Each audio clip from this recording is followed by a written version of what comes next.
Hey, Dusty, is there any scenario under which you'd use Verlander on short rest in this series? We haven't even talked about it. No, we're just trying to win this game tomorrow. So, I mean, if it presents itself, then we'll see. But right now, we haven't even discussed it. Go to Brian in the middle.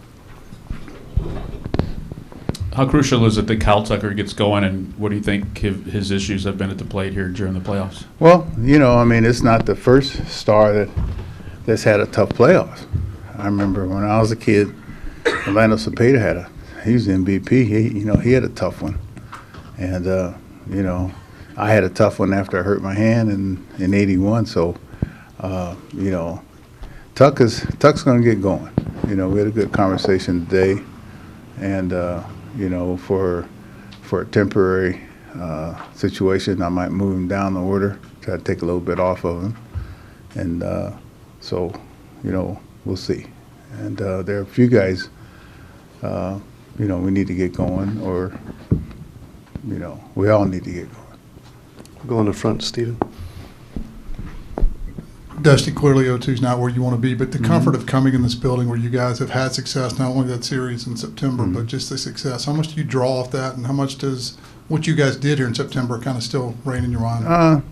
I don't know. I haven't talked to the guys about it. All I know is that, certain place that you go, you feel very comfortable as a hitter offensively.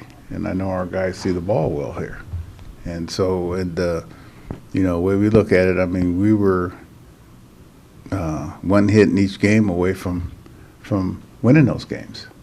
So we could be 2-0, but we're not. But it gives comfort in the fact that we know how close we are to getting it together. Go to Adam on the left. Dusty, the other day, you and I talked about momentum and how real it is. The fact that you guys haven't had a lead in this series, the fact that Texas has that winning streak. How much more crucial is that for you guys to maybe feel some of that success early on in tomorrow's game? I don't know. I want to feel success at the end of the game. That's all I'm worried about, and I've been on all kind of scenarios. I've been up 2-0 and lost. I've been down 2-0 and won. I've been down as a player 3 games, back with 3 games to go, and we tied it up. So it's like, I'm not going to give it to him yet. All right, go back. Gabe on the left. Dusty, from your experiences with Max, what are his emotions like before and during a start of this magnitude? He doesn't talk too much. He's kind of like Verlander. I mean, they're very similar. Just leave him alone. And they're intense. They're concentrated. They're focused. And a lot of the good ones, they don't. They're like Dr. Jekyll and Mr. Hyde. You don't really talk to them on days that they pitch. Go in the middle to Matt. Hi, Dusty. Just first, how did Kyle just handle the idea of moving down temporarily? And then for you, what's sort of maybe the tipping point to make a decision like that, just knowing how productive he's been kind of over the course of the year? Well, tipping point has to be he and Scherzer hadn't had a very good understanding, and just like Bruce moved the first baseman down. Last time we saw him, he was hitting third. And just sometimes you just got to do what you got to do, and hope it's temporary.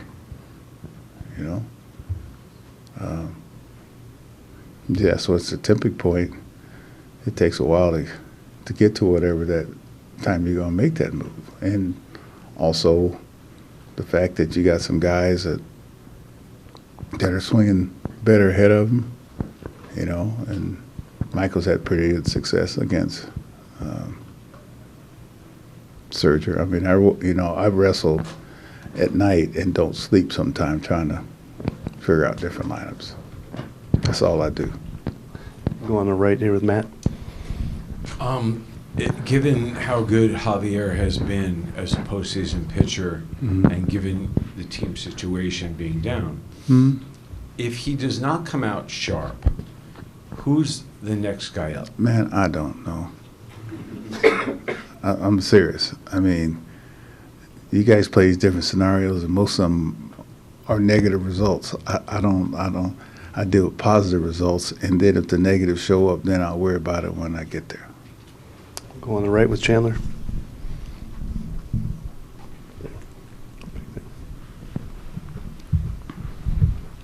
Dusty, how crucial is it in the series going forward to maybe get to their starters, to maybe make Boch use some more relievers? It seems like he's relying on 2 or 3 relievers. Mm-hmm. How important is it to get to their starters? Well, it's always important to get to the starter. Always, whether it's this series or any other series. The only thing is in the playoffs is that they have like 3 or 4 other starters down in the bullpen. They just happen to be in the bullpen.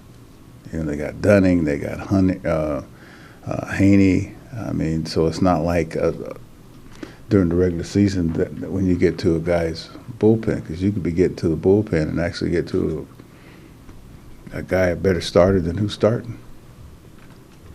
Go on the front, run the right with Hazel.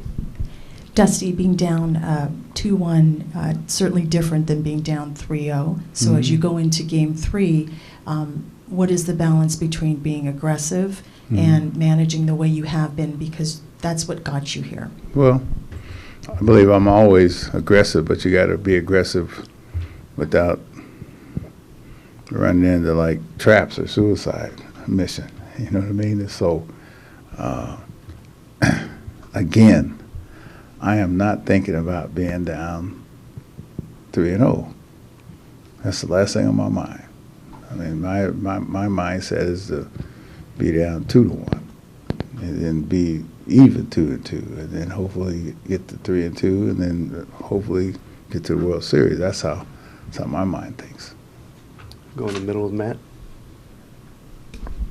Have you guys designated a Game 4 starter? No, not yet. You know, if you don't recall, nobody. If I had that mindset, we wouldn't have be here where we are as a division, because people were writing us off as a wild card, and they said we had a 5% chance of winning the division or whatever it was.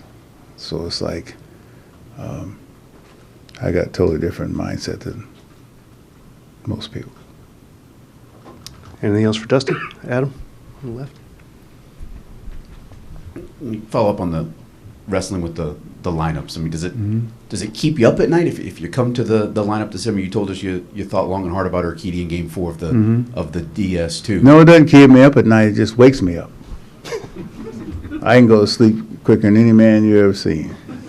My wife's talking to me in 30 seconds of sleep. But I'm what they call a mid-sleep insomniac. I had a friend of mine who's a clinical psychologist, and I was asking him, why do I do that? And he says, I was a mid-sleep insomniac, meaning that you can go to sleep quick, but you can't stay asleep. So 1, 2 o'clock in the morning, if anybody here mid-sleep insomniac, yeah, then that's what wakes me up. Sometimes Malty wake me up. Now he's here, I might be dreaming. Okay. All right, thanks for coming in.